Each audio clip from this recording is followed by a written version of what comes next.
제가 오늘 요한복음 5장의 1절부터 9절까지 말씀 여러분 보았죠. 11시 예배 때기죠. 요한복음 5장 1절부터 9절까지의 말씀 보니까 뭐라고 되어 있다고요? 베데스다 연못에 38년 된 병자가 있었습니다. 그러니까 베데스다 연못에 38년 된 병자가 어떻게 살았던 사람이라는 걸 금방 알 수 있어요? 율법적으로 사는 사람들은요, 여러분, 마음이 괴롭습니다. 여러분, 진짜 율법적으로 살려고 그러면요, 마음이 괴롭습니다. 그게 이제 막 싫어서라기보다도 이걸 끝까지 지켜내야 한다는 그 어떤 중압감이 생겨요. 그걸 내가 끝까지 지키지 않으면 하나님이 싫어하면 어떡할까 해서 그거를 끝까지 지켜내야 하는 어떤 중압감이 생기거든요. 그러니까 그런 중압감을 없애버리는 게 자유인데 이게 안 된다고요. 그래서 율법적인 건 뭔가 매여 있는 거라고요.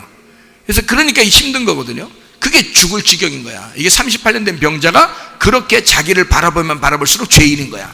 율법을 너무 잘 아니까 그걸 바라보면 바라볼수록 자기가 죄인이라는 걸 깨달았어요. 38년 동안 그렇게 살았어요. 그렇게 누워 있었어요. 누워 있단 말은 죽어 있단 말이에요. 그게 죽어 있단 말이에요. 야, 일어나 걸어가라 그러면 뭐예요? 부활한단 말이에요. 그게. 그러니까 너 죽었다. 너 죽은 자잖아. 율법 안에서 죽은 자. 자, 율법 안에서 죽은 자는 예수님이 와야지 살리죠. 그래서 예수님 만나면 사는 거야. 율법 안에서 죽은 자는. 그래서 38년 동안 누워 있었으니 이게 죽은 자지, 이게 사는 자예요. 그 누워 있었으니까. 그러면 예수님 만나야 사는 거예요. 그래서 예수님 만나야 부활한다는 것을 말하는 겁니다. 38년 된 병자는 예수님 만나고 그날 부활한 거예요. 그날 살아난 거예요.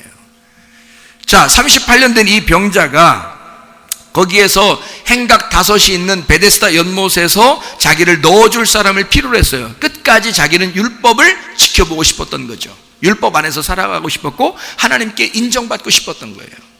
그런 사람이었죠. 자, 가끔 그 못에 내려와서 어떻게 해요? 천사가 그 물을 갖다가 확 움직이면 그러면 이제 낫는 거야. 여러분 멋있겠어, 안 멋있겠어? 멋있겠죠. 그러면 딱 움직일 때 그냥 다이빙을 팍 해가지고 그냥 멋있게 그냥 10점 딱 들어가면 딱 좋잖아. 그냥 팍 들어가면 그냥 멋있게 그냥 팍 나서버려가지고 팍 튀어오르는 거지 뭐냐. 그럼 멋있잖아요. 자, 뭐 같이 보여요? 뭐 같이 보여? 이게 뭐가 일어난 거야? 뭐가 일어난 거야? 아니, 뭐가 일어난 거야? 이게 딱 들어가서 치료를 받았어요. 뭐가 일어난 거예요? 기적이 일어난 거야. 한마디로. 그러니까 멋있는 표적이 팍 일어난 거예요. 자, 천사가 왜 하필이면 천사가 내려와서 이걸 갖다 움직일까? 천사가 전해준 율법이라 그런 거예요. 자, 사도행전을 한번 여러분 찾아봐요. 사도행전 7장 53절. 사도행전 7장 53절입니다. 너희는 천사가 전한 율법을 받고도 지키지 아니하였도다. 천사가 전한 율법, 여호와의 사자죠. 천사입니다. 여호와의 천사가 나타나서 율법을 주었다. 그것을 너희가 듣고도 지키지 아니했다. 천사가 전한 율법, 그러니까 베데스다 연못에 행각 5이 있었고, 사실 율법, 천사가 전해주는 복음은 누가 가져왔어요? 복음은 예수님이 가져왔죠. 복음은 뭐가 있어야 복음인 거예요? 기쁜 소식이 복음이라 했어요. 그럼 기쁜 소식이 있으려면 뭐가 있어야 돼? 예수의 죽음이 있어야 돼요. 예수의 생명이 있어야 우리에게 기쁜 소식이 되는 거예요. 예수의 생명을 주고 나를 생명으로 사야 되는 거예요. 그래야 기쁜 소식이, 내 빚을 다 갚아줘야지 기쁜 소식이죠. 내가 죄인인데 그대로 두면은 기쁜 소식이 아니거든요. 죄를 다 없애줘야 기쁜 소식이 되는 거죠. 그래서 복음은 예수가 가지고 와야 되는 거야. 자, 천사가 전한 율법이 있었다. 그리고 거기에는 표적, 기적이 있었다는 거죠. 사람들은 표적을 구해요, 안 구해요? 구하죠. 기적을 구합니다. 그렇죠? 자, 고린도전서 1장 22절. 고린도전서 1장 22절. 잘 봐요. 22절부터 24절 봅니다. 유대인은 표적을 구하고 헬라인은 지혜를 찾으나 우리는 십자가에 못 박힌 그리스도를 전하니 유대인에게는 거리끼는 것이요 이방인에게는 미련한 것이로되 오직 부르심을 받은 자들에게는 유대인이나 헬라인이나 그리스도는 하나님의 능력이요 하나님의 지혜니라. 뭐가 하나님의 능력이고 지혜라고요? 그리스도가. 근데 사람들은 유대인들은 뭘 구한다고? 표적을 구한다고. 헬라인들은 뭘 구한다고? 지혜를 구한다고. 자, 그러나 표적을 구하거나 지혜를 구하는 모든 것이 다 그리스도 안에서는 하나다. 그리스도 예수가 모든 것의 해답이다, 이런 얘기죠. 무슨 말인지 알겠죠? 그러니까 여기 지금 베데스다의 연못에 천사가 물을 움직이는 것을, 그 기적을 바라고 오는 사람들은 지금 뭐 안에서 사는 사람들이에요? 율법 안에서 표적을 구하는 유대인들이란 말이에요. 이해가 되겠죠? 예, 표적을 구하던 유대인들을 얘기하는 거란 말이에요. 대표적으로 거기에 38년 된 병자가 있었다라는 그 얘기를 지금 여기서 해주고 있는 이야기입니다. 자, 보시면 여기에 마가복음 8장도 한번 보세요. 마가복음 8장 11절 12절. 마가복음 8장 11절 12절. 바리새인들이 나와서 예수를 힐난하며 그를 시험하여 하늘로부터 오는 표적을 구하거늘. 바리새인들이 표적을 구합니다. 그랬더니 예수님께서 뭐라 그래요? 예수께서 마음속으로 깊이 탄식하시며 이르시되 어찌하여 이 세대가 표적을 구하느냐. 내가 진실로 너에게 이르노니 이 세대에 표적을 주지 아니하리라. 아니, 주면 안 돼? 아니, 주면 되잖아, 그냥. 아니, 그렇게 원하는데 그래서 한번 확 해주면 되잖아. 근데 왜 안 해줘요? 여기서 지금 사람들이 표적을 구하고 있어요.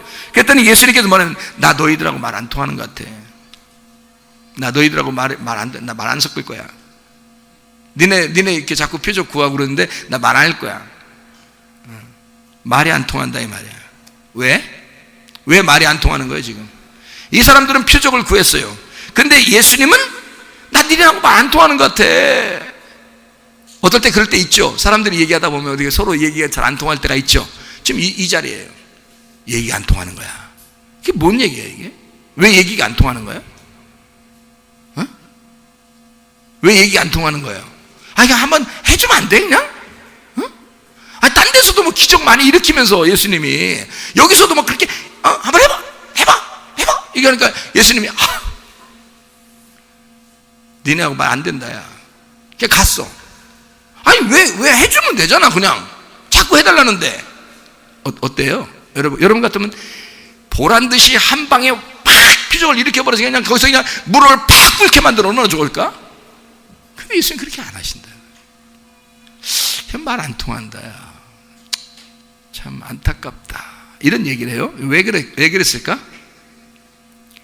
예수가 표적이니까 그런 거야. 내가 표적으로 온 건데, 하나님의 손가락으로, 하나님이 알려주시는 표적으로 내가 왔는데 너희들은 다른 걸 구한다는 거지. 나를 통해서 어떤 다른 표적을 구한다, 이거야. 내가 하나님의 표적인데. 잘 생각해요. 하나님의 사인, 하나님의 표적, 하나님의 사인이 예수님이에요. 하나님의 표적이. 예수님을 받으면 다 받은 거야, 여러분. 예수 받으면 다 받은 거예요. 예수가 여러분의 가정에 오면 다 온 거야. 예수만 오면 다 해결된 거예요. 아니, 근데 다른 걸 구하는 거야. 이거 해주세요, 저거 해주세요, 이런 기적 주세요, 이런 표적 주세요. 그게 유대인들이 바라던 거야. 예수가 말하면 나 너 말 안 통하는 것 같아. 내가 표적이야. 내가 하나님의 표적으로 온 거야. 사람들하고 대화가 안 돼. 잘 생각해 보라, 이 말이야. 예수가 왔는데 왜 다른 걸 구하느냐, 이거지. 예수를 구하지 않고 왜 다른 걸 구하느냐, 이거야. 아버지가 우리에게 가장 좋은 거 주려고 하는 아버지인 것을 우리가 알지 못하느냐. 누가복음 11장 13절에 아버지가 더 좋은 것을 주는데 뭘 준다? 가장 좋은 거, 하나님 아버지는 우리에게 성령을 주시지 않겠느냐, 이렇게 써요. 하나님 아버지가 주시고 싶어하는 아버지의 뜻은, 아버지의 사랑은 성령을 주고 싶은 거야. 근데 사람들은 다른 걸 구해. 예수가 이 땅에 내려온 아버지의 표적인데 사람들은 다른 걸 구해. 자, 이상하죠? 여러분은 무엇을 구하는 사람이십니까? 예수 한 분이면 만족하지 않겠습니까? 예수 한 분이면 다 되는 거 아닙니까? 예수 하나면 되잖아요. 예수가 하나님의 선물이고 예수가 하나님의 사랑인 거예요. 예수가 하나님의 치유고 예수가 하나님의 표적인 거예요. 예수면 다 된 거예요. 그런데 사람들은 다른 걸 구한다, 이거지. 그러니까 예수님 말 안 통한다. 안타깝다. 안타깝다. 그러는 거죠. 여러분 혹시 다른 거 구한 거 아닙니까? 예수 말고 다른 거 구한 거 아니에요 혹시? 우리 예수로 만족하십시다. 예수 한 분으로 만족하십시다. 하나님의 말씀, 이 복음의 말씀, 이 한 분으로 만족하십시다. 그가 복음이에요. 예수가 복음이라고, 예수가 표적이라고, 예수가 기적이라고, 예수가 사랑이라고, 예수가 하나님의 생명이라고요. 예수 받으면 끝난 거야. 예수 받으면 완성된 거야. 뭘 더 이상 바래? 뭘 더 원해? 이런 말. 예수 받으면 된 거지. 이해 가겠습니까? 제가 예수를 받으니까요 너무 좋아서 다른 거 다 필요. 제가 우리 집사람이 알아. 예수 내가 회개하고서 예수 받아들이고요, 제가 두 가지가 딱 끊어지더라고. 두 가지가. 예? 두 가지가 딱 끊어져. 뭐가 끊어지냐면 하나는 성질이 안 나. 성질이 안 나. 그거 하나 딱 끊어지더라고요. 그리고 음란한 생각도 다 끊어져. 다 끊어져. 그러니까 외식적이고 거짓되게 다 끊어져 이게. 그리고요 돈을 다 정리해버리고 싶어. 그냥 욕심 다 끊어져. 그러니까 특징적인 게 이게 승질나는 거, 음란하고 외식적인 거 뭐 이런 것들이 있을 거 아닙니까? 그죠? 그러면 이런 것들이 하나를 뭉쳐서 승질나는 게 탁 끊어지는 게 표시가 팍 나잖아요. 왜냐면 다른 것들은 속에서 하는 거니까 안 보이잖아요. 그죠? 근데 승질나는 거는, 승질 내는 거는 겉으로 나타나는 거잖아요. 그러니까 나타나는 거 옛날에 승질을 많이 냈거든요. 막 짜증도 많이 나고 막 힘들, 조급하고 화나고 막 이랬으니까. 그러니까 화가 막 많이 나고 그래요. 막 억울하고 막 억울하고 막 나만 괴로운가, 뭐 나만 왜 이렇게 인생이 이렇게 괴로운가, 막 이렇게도 막 되고 그러니까. 잘 사는 사람들 많더구만 진짜. 막 이러면서 나는 왜 이래? 막 이게 막 그렇게 원망도 되고 화도 나고 짜증 나고 막 이랬거든요. 그러니까 막 화가 나죠. 조급하고. 그런데 그거 하나가 탁 끊어져요. 표시가 팍 나죠. 화 안 내니까 표시 팍 날 거 아닙니까? 팍 나고 또 한 가지가 확 나는 게 욕심이 탁 끊어지더라고요. 욕심이. 돈 욕심도 조금이라도 먹고 살려면 좀이라도 이렇게 남겨놔야 되고 뭐 이런 게 있을 거 아니에요. 그냥 막 쫙 끊어지더라고요. 이 두 가지가 팍 끊어지니까 정리를 바로 하고 싶더라고요. 정리를. 그러니까 회개하고 나니까 바로 그 정리가 딱 되는 거예요. 그 이제 승질 내는지 안 내는지 보겠다고 했는지 모르겠지만 승질을 안 내니까 언제까지 안 내나 우리 집사람이 봤대요. 그랬더니 5년을 봤대. 세상에 독해. 5년을 딱 보니까 5년 만에 나한테 고백을 하는 거예요. 내가 목사님을 5년 동안을 지켜봤는데요. 자, 무섭지? 무서워. 5년 동안을 지켜봤는데요. 진짜 승질 안 내대요. 당연히 안 내지. 은혜 받았는데.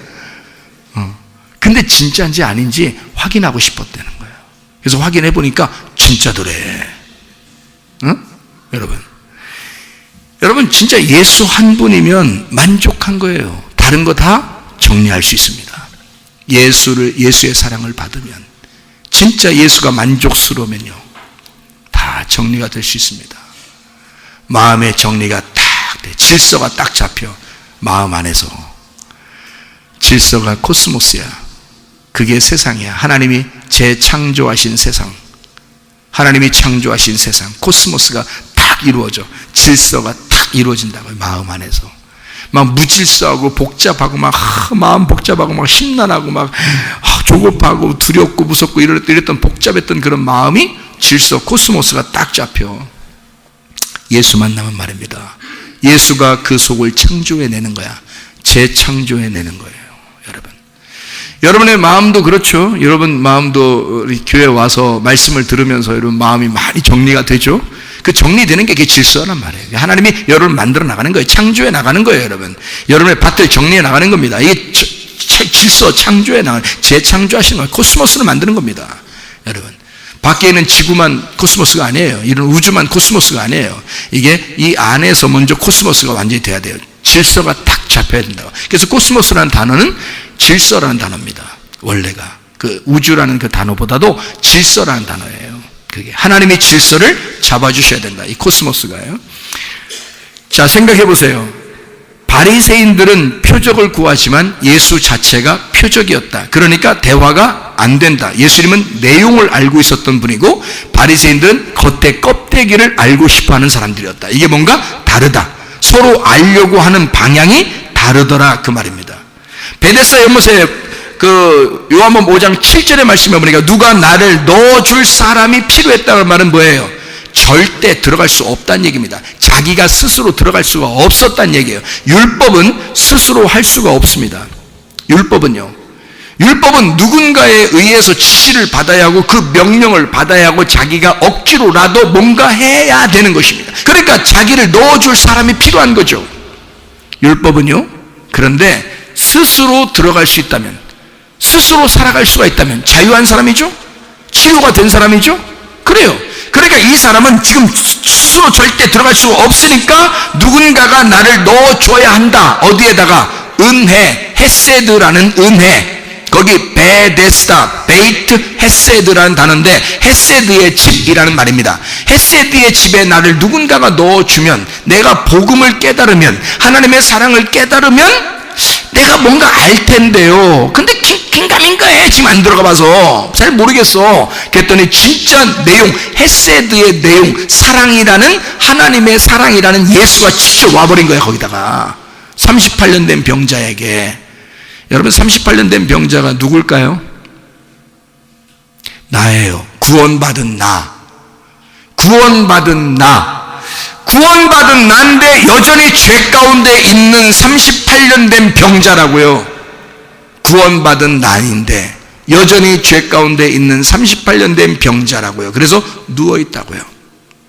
자, 38년 된 병자, 여기에만 나올까요? 여기에만 나오는 얘기일까요? 38년 병자가? 어때요? 여기에만 나오는 것 같아요? 다른 데 나오는 것 같아요? 네? 찾아내세요. 찾아내시라고. 어디 나와 이게? 네. 요한복음 5장에 이거 나오는 이 말은 다른 복음서에서 요한복음 5장에 오래된 병, 그러니까 38년 된 병은, 이 병은 오래된 병이기 때문에 이거요, 요한복음 5장 1절 바로 위에 보면 성경 귀절이 써 있어요, 안 써 있어요? 요한복음 5장 1절 위에 성경 귀절이 써 있어요, 안 써 있어요? 안 써 있죠? 5장 1절 위에, 여기 5장 1절, 요한복음 5장 1절 위에 다른 데 나오면 거기 성경 귀절이 써 있어요. 그런데 써 있어요, 안 써 있어요? 안 써 있다는 말은 어디만 나온다는 얘기야? 여기만 나온다는 얘기야, 이게. 요한복음 5장 여기에만 나온다는 얘기예요. 그러면 다른 데 나와, 안 나와? 나오죠. 신명기 2장 14절이에요. 신명기 2장 14절. 자, 신명기 2장 14절을 찾아요. 예, 그거 가르쳐 주려고 한 거예요. 신명기 2장 14절. 가데스 바네아에서 떠나 세렛 시내를 건너가까지 38년 동안이라. 이때에는 그 시대의 모든 군인들이 여호와께서 그들에게 맹세하신 대로 진영 중에서 다 멸망하였나니 라고 되어 있습니다. 자, 이 말은 무슨 말이에요? 그러니까 38년 동안 무슨 생활한 거예요? 여기서 뭔 얘기를 하는 거예요? 광야 생활을 얘기하는 거예요. 광야 생활 기간을 설명하는 거예요. 38년 동안. 그러면 지금 38년 된 병자는 지금 무슨 생활하고 있는 거야? 광야 생활을 하고 있는 거야. 여기서 예수님 못 만나면 그냥 광야에서 죽는 거야. 예수님 만나면 가나안 땅에 들어가는 거고. 이해가 되겠어요? 그러니까 38년 된 병자가 광야 생활을 지금 하고 있는 거야. 다시 말하면 멸망받을 수밖에 없는 그 광야 나그네 생활을 설명하는 거란 말이에요. 거기에 누가 찾아온 거야? 오아시스와 같은 생수와 같은 예수가 찾아온 거야. 하나님의 사랑이 직접 나타나 버린 거야. 가나안 땅이 되시는 예수가 와버린 거야. 광야에서 가나안 땅으로 가야 되는데 못 가고 있는 이 사람에게 가나안 땅이라는 예수가 찾아와 버린 거예요. 여러분, 이해가 되겠습니까? 희망 없는 사람, 광야 생활에서 40년 동안 생활해야 되잖아요. 거기서 38년 동안 광야에 헤매고 돌아다니는 이 기간을 38년이라고 그러는 거예요. 여기서 광야 생활 38년 동안 돌아다니는 이 세상에서 낙인의 생활을 하는 우리들, 그러나 이렇게 나그네 생활하다가 어느 날 갑자기 멸망할 수도 있는, 갑자기 어떻게 될지 모르는 그런 방황하는 사람들, 이렇게 헤매고 있는 사람들, 완전히 뭐가 가나안 땅에 딱 정해진 것이 아니라 뭔가 광야에서 계속 헤매고 있는 사람들을 38년 된 병자라 그러는 거야. 구원은 받아서 애굽에서 탈출했는데 홍해바다를 건너 광야에 나왔는데 아직 가나안 땅엔 못 들어갔단 말이에요. 그리고 38년 동안 계속 고민하고 있는 거예요. 고생하고 있는 거야. 이런 우리들에게 광야 생활 같은 이런 교회 생활에서, 땅의 교회 생활과 같은 이런 생활에서도 여전히 내가 죄인임을 깨닫고 그렇게 살아가는 사람들, 이런 38년 동안 광야에서 방황하는 이 기간, 뭐 때문에 방황하냐면 사람들이 정탐꾼이 12명 들어갔는데 10명이 반대, 가지 말자고 그런 거고 2명만 들어가자 그러는 거야. 그러니까 2명이 들어가자는데 안 들어가. 막 다 울고 막 난리 난 거야. 그냥 막 우는 게 회개하는 울음이 아니야. 이게 막 슬프고 괴롭고, 하나님이 세상에 우리 애굽에서 그래도 그냥 잘 살았는데, 일하면서 잘 살았는데 그냥 여기 데리고 나오더니 그냥 우리 광야에서 다 죽게 만드는구나 하면서 막 울고 막 원망하고 그러는 거예요. 그랬더니 하나님이 니네가 그렇게 말한 그 목소리를 내가 들었고, 네가 말한 그 소리를 네 귀에 들어간 그 네가 들은, 네가 말하면서 들은 그대로 내가 해주겠다는 거예요. 그래서 광야에서 다 멸망시켜버린 거예요. 그게 38년 동안 헤매게 만든 거예요. 그래서 여러분, 그게 38년이에요. 정탐꾼의 소리를 듣지 아니하고, 만약에 정탐꾼의 소리를 들어서 2명의 정탐꾼 여호수아와 갈렙의 소리를 듣고 우리는 여호수아와 갈렙 편에 딱 붙겠습니다 하면 그 사람들은 들어가는 거예요. 가나안 땅에. 그 사람들은. 근데 아무도 안 들었어요. 38년 동안 그냥 고생하며 사는 사람이 됐어요. 다. 주님을 기억하지 않아요. 주님을 기대하지 않았어요. 소망하지 않았어요. 가나안 땅을 소망하지 않았어요. 그냥 광야에서 멸망받는 사람이 되었다는 겁니다. 정탐꾼의 보고서를 믿지 않고 보이는 것으로 우상 숭배하면서 자기들은 그래도 하나님 앞에 이렇게 섬기면 하나님이 기뻐하실 거야. 그냥 광야 생활, 우리가 교회 생활하면서 이렇게 하나님 앞에 내가 이렇게 예배 드리면 하나님이 좋아하시겠지, 그런 정도, 그거로 만족하는, 땅의 소망 가지고 그냥 사는 사람들, 자기들이 열심히 주님을 섬기지만 그게 우상숭배가 된 자들, 이스라엘의 광야 생활 같은 사람들, 이게 우리들 지금 신앙생활 하는 사람들 얼마나 많은가. 희망 없는 자들, 소망을 하늘에 두지 아니하는 자들, 광야에서 방황하는 이 기간 율법으로 열심히 노력해 보려고 하는 자들, 그래야 하나님이 인정할 것 같으니까. 그러나 주님은 이런 38년 된 병자에게도 이제 내가 이 일을 끝낼 테니, 광야의 이 방황하는 기간을 내가 끝낼 테니, 내가 베데스다로 왔다. 내가 하나님의 선물로 너에게 왔다. 도저히 희망 없는 너에게 내가 왔다. 내가 너를 일으킬 거야. 일어나, 걸어가라. 놀라운 얘기 아닙니까? 죽어있는, 죽을 수밖에 없는 우리들에게, 멸망받을 수밖에 없는 우리들에게 주님이 찾아오셔서 내가 대신 죽을 테니 넌 일어나거라. 내가 생명이 될 테니 너는 일어나라. 너를 이제까지 들고 다녔던 그 침상을 들고서 일어나라. 야, 놀랍지 않습니까? 이 주님이. 여러분, 예수 한 분이면 다 된 것입니다. 예수가 여러분의 가정의 주인 되시기를 바랍니다.